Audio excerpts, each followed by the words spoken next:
Welcome to Photoshop Unit E. Please find a file called PSE-1 in your Unit E folder at school for Photoshop. Select it and open it, and you may get a warning asking you, do you want to update these layers now?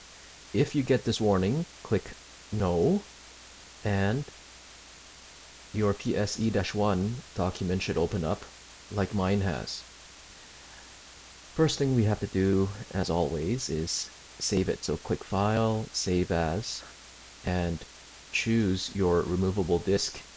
At school, it should be removable disk E, that represents your USB drive, and change the name from PSE-1 to Rainbow Fruit.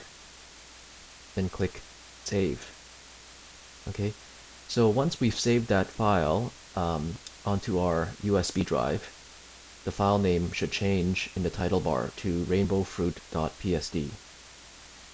Now, in case someone has changed the colors, it's always a good idea first to click this little button here called Default Foreground and Background Colors.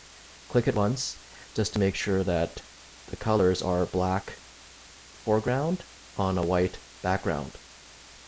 And if you don't see these rulers, okay, you may have to go up to View and Rulers to activate them.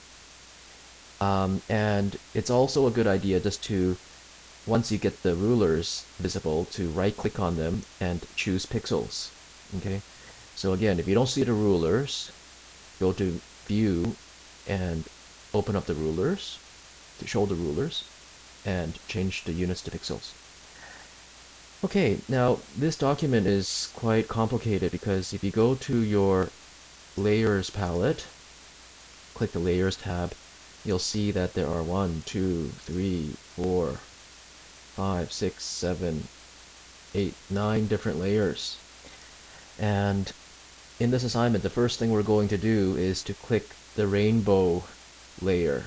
Okay, so carefully, don't get mixed up with the rainbow fruit layer. The top layer is rainbow fruit and nuts. The rainbow layer we would like is actually second last on the list. So you'll have to scroll all the way down to the bottom to see the rainbow layer. And once you've got that layer selected, go up to the marquee tool, and you should have a rectangular marquee tool. But remember, if we left click and hold that marquee tool down, you'll see that you get a choice of 4 different types of marquee tools. So the one that we want right now is called the elliptical marquee tool. So select that, and now it's a elliptical marquee tool. Now use the rulers and locate where it's 30H, 20V, that's right here, where these blue lines intersect, and drag it all the way to 555H, 540V, that's all the way down here.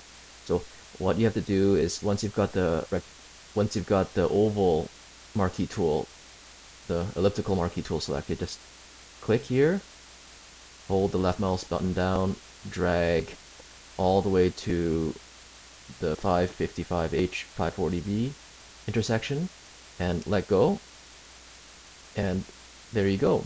You've got a dotted line that is kind of flashing, and that shows a circle or an oval that we've selected. Okay, so compare your figure to figure E-2 in your handout, and click Layer from the menu bar and point to Add a Layer Mask, and then click Reveal Selection. Okay, and you can see what's happened. Basically, everything within the circle was revealed. Everything outside the circle is now hidden. So this is an example of adding a layer mask. Okay, this is the first way of adding a layer mask. It also happens to be an easy way of adding a layer mask.